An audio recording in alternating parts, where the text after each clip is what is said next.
Etong kaso ni De Lima, isa to sa mga ano eh. Ito yung isa sa mga pundasyon talaga mga kutsero.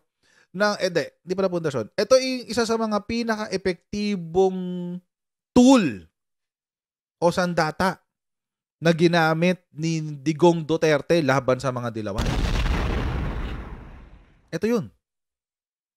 Isa sa mga pinaka-epektibong tool. Tatlo yan eh. Yung NPA, CBP NPA, itong illegal drug trade sa loob ng Bilibid at ang mukha nun ay si De Lima. Tapos yung war on drugs. Yan. Na hindi raw inasikaso yung war on drugs. Tatlo yan eh. At talagang talagang sinagad to ni Digonggong mga kutsero tong kay Laila De Lima.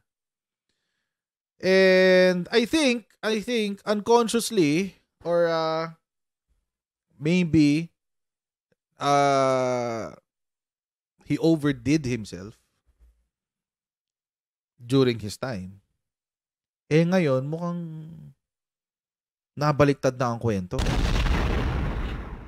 Mukhang magiging isa to sa magiging pinakamalaking puna kay Digonggong at sa mga Duterte in the years to come. Seriously. And mga kutsero, ako naman, kilala nyo ako, hindi ko naman ikinakaila na ako ay naging Duterte supporter at defender nung siya ay nakaupo. Kaso nga lang, syempre, sino mas mapaniwalaan ko? Si Duterte o yung mga husgado ng ating korte? Mas mapaniwalaan ko yung husgado natin. Sila yung nakakita sa kaso eh. Pinag-aralan nila yung kaso. O di doon, mas mapaniwalaan ko yung husgado natin. Yung ating judiciary. So, nabudol tayong lahat. At ngayon, lumalabas na si Laila De Lima biktima pa ni Digonggong. Imagine, tagal niya nakakulong. So, lumalabas mga kutsero, hindi man nag-declare ng martial law si Digonggong, pero siya ang naging tunay na diktador. Kahit walang martial law. Nalampasan na niya si Apo Lakay sa isang aspeto. Isa lang. Pagiging diktador. Kasi si Apo Lakay, never siya naging diktador. Sinampal lang sa kanya yun ng mga kalaban niya. Pero si Digonggong, legit na diktador. Legit mga kakotsero. Imagine, hindi siya nag-declare ng martial law pero naging diktador siya. Nagsalita na ang ating korte. Anong ginawa? Anong desisyon ng korte? Pangatlong kaso na to eh. Kanina nung una ko nabasa to, sa Twitter ako nagtitingin kanina. Tingin-tingin ako sa Twitter. Ganyan. Sabi ko, eto na. May hearing ngayon si De Lima. Mukhang ito na yung sa huling kaso niya. Ouch. Yung unang kaso was dismissed sometime around 2019 or 2020. Basta pandemic noon nung una na dismiss yung kaso niya. Pangalawa, nitong 2023, last year. Pangatlo, ito na yung pangatlo. Game, mag-sendwave muna tayo guys. So, bago tayo magpatuloy sa ating next topic, mag-shoutout muna tayo kay Sendwave. Ayan. So, kayo ay nasa US, UK, Canada, Italy, France, Spain, Ireland, and Belgium. Ay pwede na kayo magpadala ng inyong mga remittances sa Pilipinas gamit po ang Sendwave.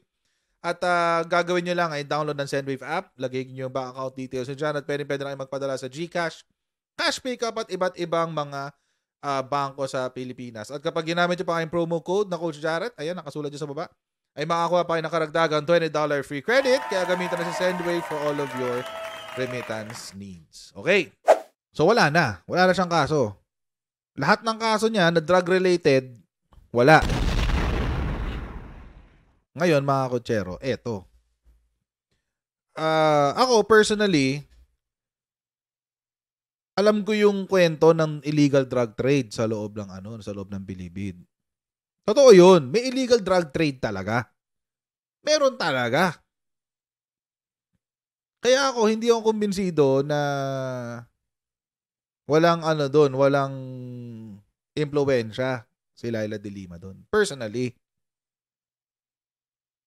Pero, the court says otherwise. Kasi, pwede naman kasi nag-i-exist yung illegal drug trade sa loob, pero walang connection si Laila de Lima doon. Pwede kasing ganun eh. So, baka meron talagang drug trade, pero walang involvement si Laila de Lima. Wala yung hindi totoo yung nagkabayaran, hindi totoo yung ginamit pang kampanya, etc. etc. Pwede kasing ganun eh. There's a possibility na that's one possibility na wala talagang involvement si Laila de Lima. Or insufficient yung evidence. Kaso, kaya nag-grant yung demurrer to evidence. Okay. Mga kutsero, yung kasi yung ipinanalo niya. Yung demurrer pala. Demurrer to evidence. Oo. Ano ibig sabihin ng demurrer? Ito yung demurrer to evidence. A demurrer to evidence is a legal motion. So, petition to, no? O motion. Ay, it's a motion. So, first, it is a motion filed. Ibig sabihin, isa ito sa mga pangdepensa. Okay? Pangdepensa ng inaakusahan ng isang krimen. Is a legal motion filed by the defense in a criminal or civil case after the prosecution or plaintiff has completed the presentation of their evidence. So, kailangan, bago ka makapag-file ng demurrer, ay naipresenta na muna lahat ng ebidensya laban sa kliyente mo. So, after na to ng pre-trial. After na to ng pre-trial. The demurrer challenges the sufficiency of the opposing party's evidence. Ibig sabihin, sinasabi dun sa judge na, Judge, yung ebidensya naman na inilabas ng kalaban ko, laban sa kliyente ko, kulang. Kulang. Asserting that even if the evidence presented is taken as true, it is insufficient to warrant a conviction or a judgment against the defendant. So, ibig sabihin, mga kotsero, yung petisyon na ipinanalo nila ay isang petisyon or isang motion na nagsasabi na ang ebidensya ng ating gobyerno laban kay Laila de Lima ay hindi sapat at hindi maipapatunay na si Laila de Lima ang gumawa ng krimen na inaakusa sa kanya. Yun yung naipanalo nila. So dahil dyan, dahil ginrant yung kanilang demurrer to evidence, wala ka ng ebidensyang pag-aaralan. Ano pa yung pag-aaralan mo? Ano pa yung didinggin sa mga hearing? Wala na. Wala na. Talo ka na. Or panalo ka na pala kung nag-grant yung demurrer to evidence mo.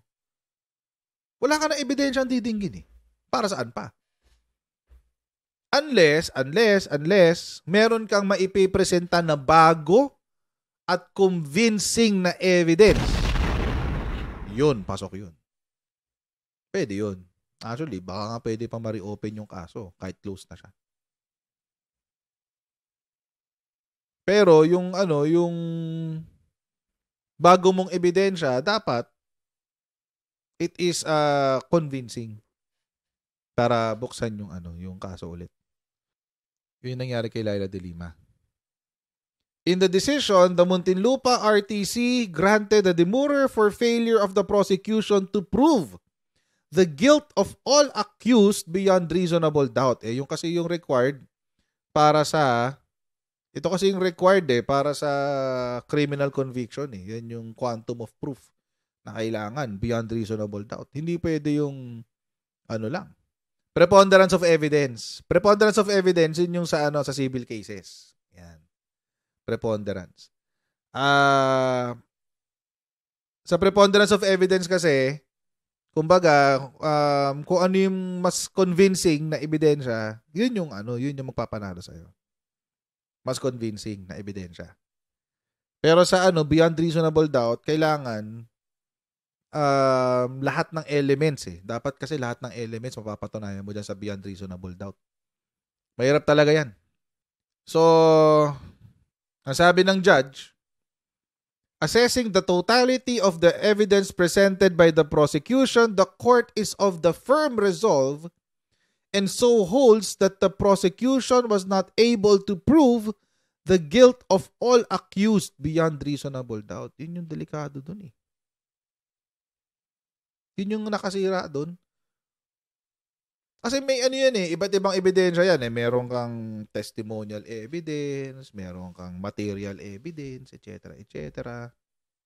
So, ibig sabihin, yung mga ebidensya, yung ebidensya na ipinresenta ng ating prosecutors, hindi sapat. So, De Lima's camp noted that almost all the important evidence of the prosecution was presented during her bail hearing. They said that the court had declared that the prosecution's evidence was unable to prove her alleged complicity in the drug case when it granted her application for bail. So kaya yun yung sinabi, yun yung content ng kanyang demurrer to evidence. No? Na yung mga ebidensya daw na ipinresenta doon sa bail hearing, di ba yung recently napagbigyan ng bail to si De Lima, hindi raw sapat para makakuha ng para masigurado na hindi siya bigyan ng bail. So, wala nang ibang ebidensya daw ang ating prosecutors. And because of that, nag-file na sila ng demurrer to evidence. Napagbigyan ka na ng bail eh. O di, dismiss na natin yung kaso. The former senator was freed on bail in November after being detained in Camp Crame since Feb 2017. Actually, sinabi na rin yan ni Remulla. Expected na niya yan eh. Remulla sees De Lima acquittal in last drug case. Ito yung yung nangyari dun sa nung binigyan siya ng bail. Expected na yan. Maski ako expected ko na yan eh. Na talaga eh. Ma-acquit na siya dun sa pangatlong kaso. Sabi, when it becomes bailable, it shows the kind of evidence that the prosecution was able to establish in the eyes of the judge. This case cannot be granted bail if the evidence is strong. Vice versa, if the evidence is weak, bail can be granted. O, yun na nga nangyari. O, yun na. So, pinagbigyan na nga ng korte. Inacquit na yung kaso. Wala na. Tapos na. So, tapos na yung drama kay Leila De Lima.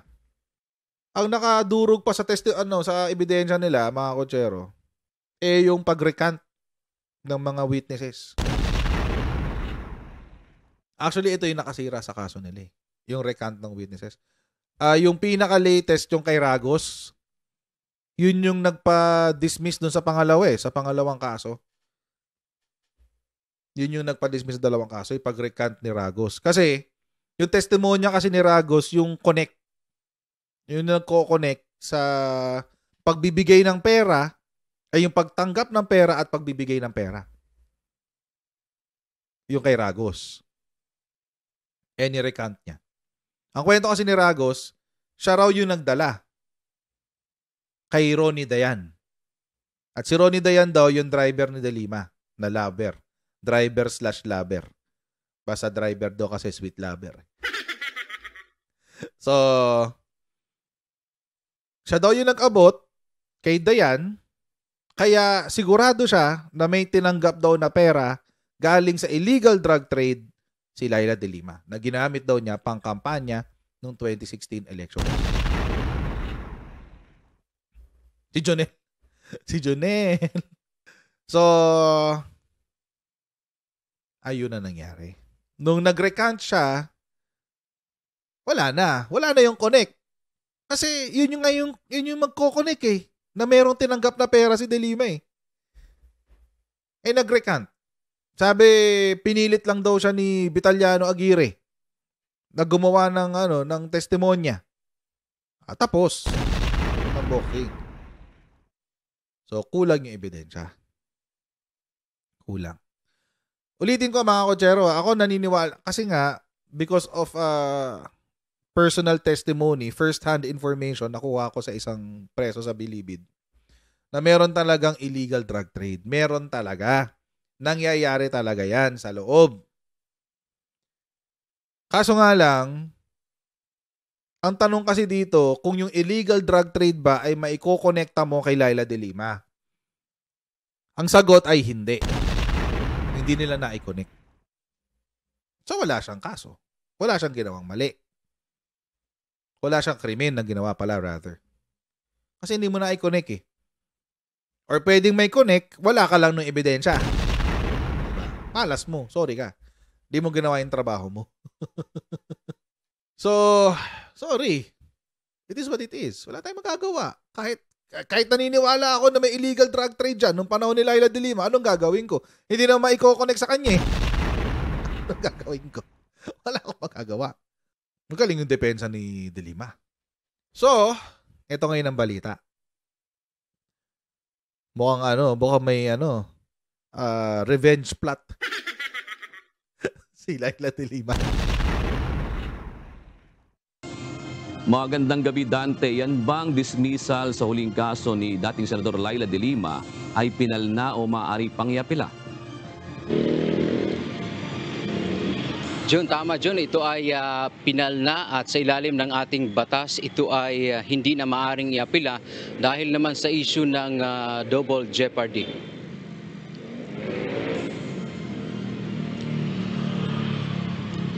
Tuluyan ng malaya si dating Senador Laila de Lima mula sa kanyang 3 kasong may kinalaman sa illegal na drogang isinampa sa Muntinlupa Regional Trial Court ng nagdaang Administrasyong Duterte.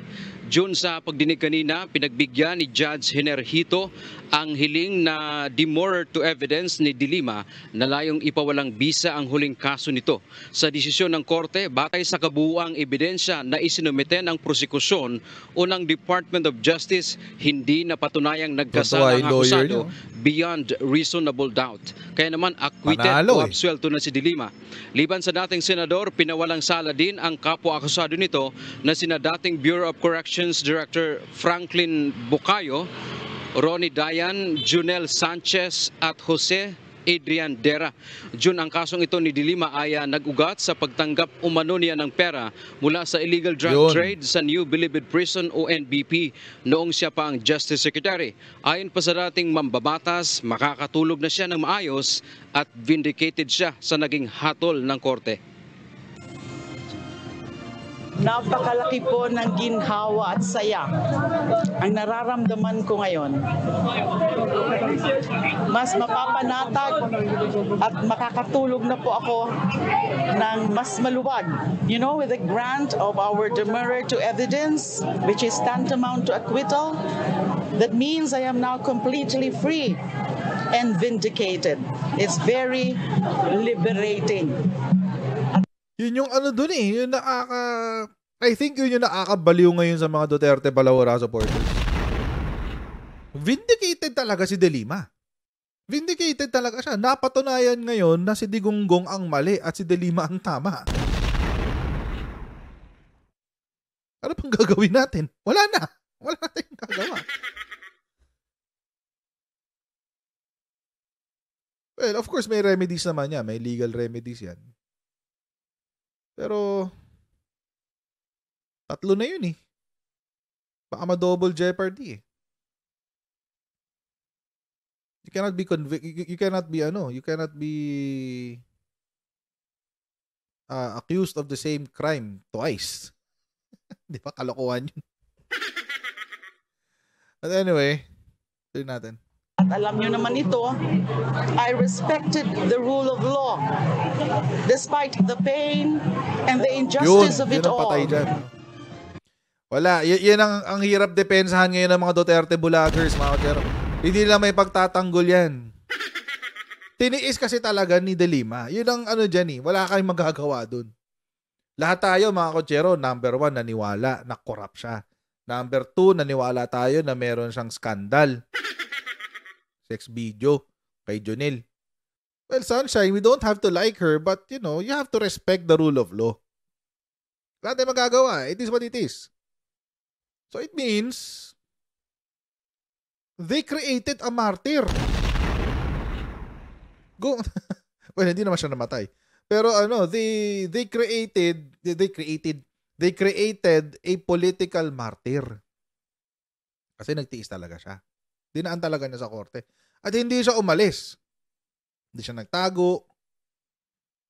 Diba? Hinarap niya yung kaso eh. Hindi siya nagtago. Hindi siya, kumpara mo kay Kibuloy, hindi pa nag-uumpisa yung hearing, nagtatago na. Diba? Parang, according to Maharlika, pinalaya daw ni Lisa. Anong connection ni Lisa dyan? Kailan pa naging under ni Lisa ang judiciary? I mean, seriously, magpapakatanga ba tayo at maniniwala tayo sa ganyang klaseng linyada nila? Kahit sabihin na kahit sabihin na, hindi, kaya lang nakalaya yan dahil kay Bongbong Marcos. What? Baka nakalimutan nyo yung separation of powers. Lalo na siguro kay Lisa, hindi siya elected. Anong katangahan yun? Anong katangahan yun? Ano magiging benepisyo? Ano magiging benepisyo kay Lisa kung palalayain niya si De Lima? Anong benepisyo? Sige nga.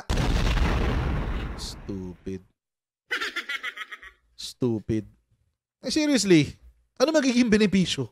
So gumawa sila ngayon ng hero, quote unquote.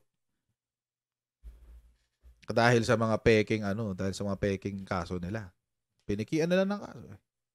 Naririnig ko dito yung mga sinasabi sa echo chamber ng mga DDS. Sabi, weather lang yan. Hawak ni Digong DOJ noon. Ngayon kay Marcos na. Ganun talaga. Oo, ganun talaga. Oo. Sino ba yung humawak ng kaso niya? Simula umpisa. Diba si Atty. Darwin Cañete? Naman nagbago eh. Kailan ba nagkaroon ng unang dismissal ng kaso si Laila de Lima? Diba 2020 or 2021? Panahon pa ni Digong yun! Ponak.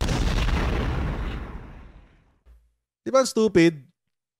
Sabi, hindi, kasalanan ni Bongbong Marcos yan kasi, panahon niya ngayon etc. No.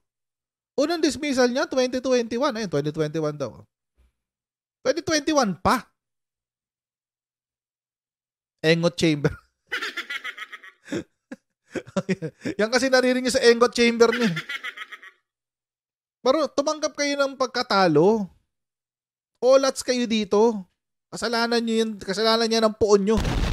Kala ko pa naman, political genius, master strategist, art of war. Chess master. mahal na Pangulong Rodrigo Rower Duterte. I mean, stupid. It's stupid to assume that. Nagpasalamat ito sa kanyang nagpasalamat si De Lima sa Panginoon, sa kanyang pamilya, taga-suporta at sambayanang Pilipino na naniniwalang wala siyang kasalanan. Binigyang din ito dahil sa tuluyan niyang kalayaan, lalo pang lumakas ang kanyang loob na ituloy ang laban kung anuman ang kanyang napasimulan noon. Yun, patay. Salamat din po sa aking legal team for their hard work and their extraordinary commitment in defending me against these fabricated, spurious charges. Salamat din po kay Honorable Judge Henner Guito for his strong sense of justice and fairness. May mensahe rin ito kay dating Pangulong Rodrigo Duterte. Kay Ginoong Duterte, kayo ngayon ang mananagot sa mga kasalanan niyo sa taong bayan. Isa lang po akong biktima. Yun ang ginawa nila. Pilipino ang pinaslang nila nung nakaraang madugo at peking war on drugs. Maraming pamilya ang naulila. Yung iba nga hindi nga pinatay pero nabubulok naman sila sa mga kulungan dahil sa mali at baluktot ng pagpapatupad ng batas. Muli ding tiniyak ni De Lima na makikipagtulungan siya sa International Criminal Court o ICC. Pag-aaralan din anya ng kanyang mga abogado ang pagsasampa naman ng kaso laban sa dating presidente. Samantala ayon naman sa prosekusyon mula sa DOJ, pag-aaralan pa nila ang kanilang susunod na hakbang kaugnay sa desisyon ng korte. We have not yet read the decision itself, no. So we are not discounting the possibility of exhausting all proper legal remedies. Tama lang yun. June, ayon pa nga sa pinuno ng panel of prosecutors mula sa Department of Justice, inaasahan sila ay magpapatawag ng meeting sa loob ng linggong ito upang pag-usapan yung kanilang susunod na magiging hakbang kasunod nga dito sa naging desisyon ng korte. At June, bukod dito sa na-dismiss o na-acquit na kaso o na-acquit si De Lima dito sa kanyang huling kaso diyan sa Muntinlupa RTC, yung isa pa niyang minor case naman diyan sa Quezon City, which is nag-ugat doon sa umano'y hindi pag-udyok niya doon kay Ronnie Daya na hindi sumunod sa subpoena. Sa pagkakaalam natin, ang House of Representatives ay na-dismiss na din ito. At kanina nga June, isa sa natanong din sa dating mambabatas na after nito, dahil nga nabanggit niya kanina, tuloy ang laban. Natanong siya kung yun ba ay pagtakbo niya muli sa eleksyon, halimbawa sa pagiging senador, pero ayon sa dating mambabatas ay wala pa ito sa kanyang plano at pinag-aaralan pa nila ang mga bagay kung ano ang kanilang susunod na gagawin. Pero ang kanyang tiniyak ay makikipagtulungan siya sa ICC para makakamit ng mga pamilya ng sinasabing madugong war on drugs ang hustisya na kanilang hinahangad. Yan mo nating update. Balik sa June.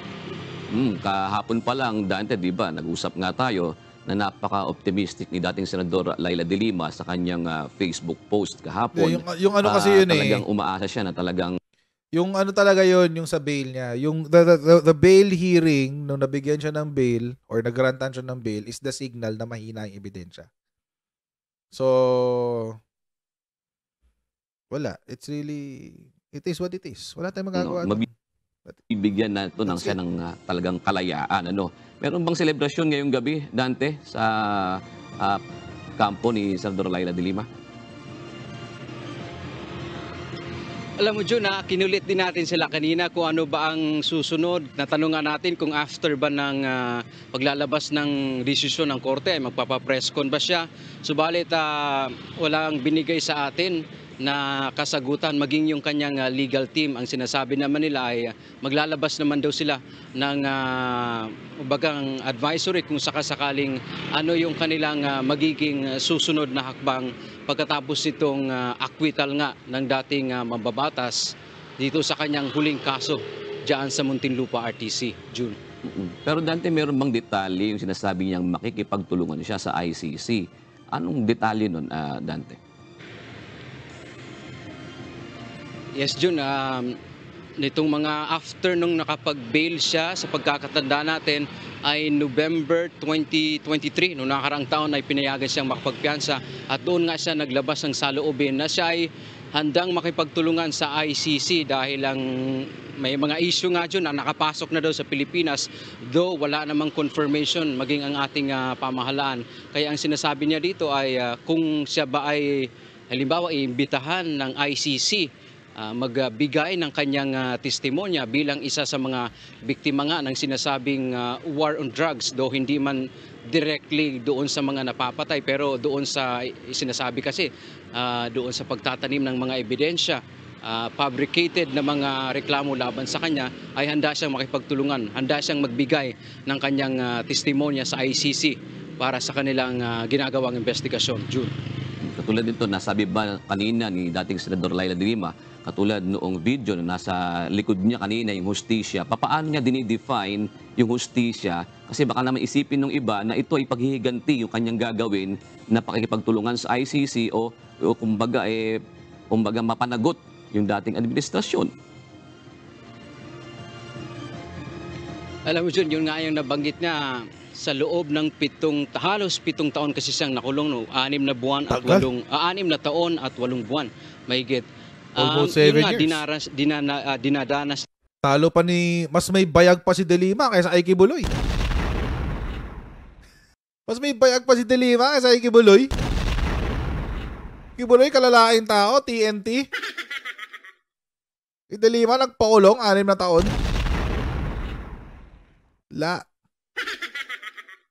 niya yung injustice sa kamay ng nakaraang administrasyon. Pero yung nga ang sinasabi naman niya ay yung laban kasing napasimulan niya ay tumutulong dito sa ating mga kababayan na biktima ng human rights. Kaya yun ang kanyang sinasabi na yung aking napasimulan ay itutuloy niya kung saan tutulong siya doon sa mga biktima ng sinasabing war on drugs o ng human rights sa Pilipinas. Ang sinabi naman niya kanina ay ito naman ngayon ay panahon na managot naman umano, hindi lang si dating Pangulong Rodrigo Duterte na sinasabing nasa likod ng war on drugs, kundi ang iba pang mga tiwalian niyang mga opisyal noong nakaraang administrasyon na naging resulta kung saan nagdusa siya ng mahigit 6 na taon sa piitan, June. Isa sa napansin natin na personalidad kanina na kasama ni dating Senador De Lima ay yung dating miyembro ng gabinete ni dating Pangulong Aquino, no? Si dating Secretary Deles. Meron pa ba na mga nakapalibot sa kanya ngayon ng mga dating opisyal ng gobyerno? Yes, June, ang napansin natin, bukod kay dating OPAP Secretary Ging Deles, nandun din si Attorney Christian Munsod. Si Christian Munsod. Yung kanyang asawa, si Christian Munsod, ay isa rin sa taga-suporta ni dating Senador Leila de Lima. Of course, may mga nakita din tayong kanina, June, ng mga grupo ng mga kababaihan mula pa sa iba't ibang lugar na nagpahayag ng kanilang Sure na yan pagkatuwa. Alam mo, nung umpisa pa lang, June, ang nakita natin sa itsura ng mga supporters ni dating Senador at DOJ Secretary de Lima ay positibo sila na mabibigyan ng tuluyang kalayaan itong si dating Senador Leila de Lima. Kaya nga nung in-announce yung ni Attorney Tacardon ng kanyang abogado na granted yung demurrer to evidence ay labis-labis nga ang galak nitong kanyang mga taga-suporta kagaya ng naramdaman ni dating Senador Leila de Lima. June. Right. Maraming salamat, Dante Amento, nag-uulag mula sa Caloocan City. Alam niyo mga kutsero, kung nung panahon ni Digong namatay ang Dilaw, mukhang kasalanan din ni Digong kung makakaroon sila ng comeback. Kasalanan niya kung magkakaroon sila ng comeback. Kung ginawa niya ng tama yung pagkakaso doon sa mga Dilawan na kalaban niya, walang problema. Kaso hindi. Dinala niya yung natutunan niya nung siya ay prosecutor sa pagiging presidente. Nung siya daw ay prosecutor, anong ginawa nila? Wala sila ang natutunan lang daw niya ay magtanim ng ebidensya at tanim intriga. So kung sasabihin ng mga Duterte Balahura supporters na nabubuhay ulit ang mga Dilawan dahil kay PBBM, I will beg to disagree. Bakit? Kasi kung ginawa ni Digong ng tama yung kanyang mga pinaggagawa nung panahon niya, walang problema. Susuportahan na pa rin naman siya ng mga tao eh. Kung ginawa niya ng tama yung pakikipag-partner ng anak niya kay PBBM, kung sinuportahan niya yon, walang problema. Hindi eh. Traidor ka na, sinungaling ka pa. Binola ang buong Pilipinas. At hanggang ngayon, meron pa rin mga remnants na mga tao na bilib pa rin kay Digonggong. May 20% ka eh. O yun, epekto ng ano niya. Sana naman, doon sa 20% na yan, na ngayon sumusuporta pa rin kay Digonggong. Sana naman, magising-gising na kayo sa katotohanan. So sa 6 na taon na si Digonggong nakaupo, wala siyang ginawa, kung hindi mangurap ng ating tao dito, ng ating judicial system. Hindi, judicial system. Mangurap ng ating legislative. Bakit? Binulungan ba naman? 51 billion sa Davao City. 51 billion per Davao City. Mangurap sa Parmali. Mangurap sa DepEd. Alas lahat nilang yata kinurapan Tinake advantage yung pandemic para makakubra ng malaki-laki. Gumawa ng peking war on drugs. Pinikian yung war on drugs. Although meron naman talagang laban sa droga. Totoo naman, may laban talaga sa droga. Pero yung mga patay, patay nyo lang inaresto. Tapos sasabihin nyo, nanlaban. Nanlaban. Wow! So yung nanlaban, 6,000. Actually, malaki-laki na nga yung 6,000 Sa official, sa mga official na tawag dito, na operations, 6,000. Matindi-tindi na yung 6,000. Pero yung pati yung 20,000 na ginawang accomplishment ng Duterte administration, meron silang 20,000, di ba, nakasulat sa accomplishment report ng 2017. Wow. Wow. Can't believe it. Hayop. May secret agreement pa with Xi Jinping. Alang mahusay. Husay. Babalo yung presyo. Wow! So, mga kotsero, ang sumira sa kamay ni... Ang sumira sa imahe ni Digong, si Digong din. Sorry. Wala kayong pwedeng ibang sisihin. Kung ginawa niya ng tama ang kanyang pagiging presidente, wala kayong magiging reklamo. Kung tinrato nyo na maayos itong administrasyon natin ngayon, wala kayong magiging kaaway. Or kung may kaaway man kayo, at least may kakampi nyo yung administrasyon. Kaso hindi. Binalanghiyan nyo yung administrasyon. Kala nyo, kayang-kaya pa rin ang hatak nyo. You got so deluded in your own delusions, in your own hallucinations, sabi nga ni attorney Gadon. Tama pa rin. 6 years later, sumalangit nawa ang kaluluwa. Pero tama si Madam Miriam Defensor Santiago. Duterte is the most dangerous candidate in the 2016 elections. And he proved himself to be the most dangerous president the Philippines ever had. Yun mga kotsero, huwag niyo pong kalimutan mag-like, mag-share at mag-subscribe sa ating Coach Jared YouTube channel. And pa-follow din po tayo sa ating Facebook page para lagi updated sa mga ganap sa aking channel. And I'll see all of you in the next live stream! God bless everyone! See you next time! Bye!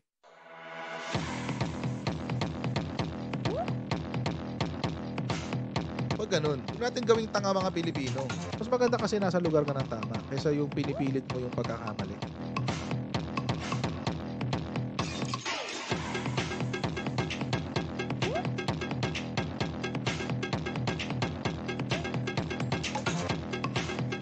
Are they willing to go that far? Hindi makakalimutan ng Pilipino yan hanggat di nasasagot niya. Sino ngayon nagsasabi ng totoo?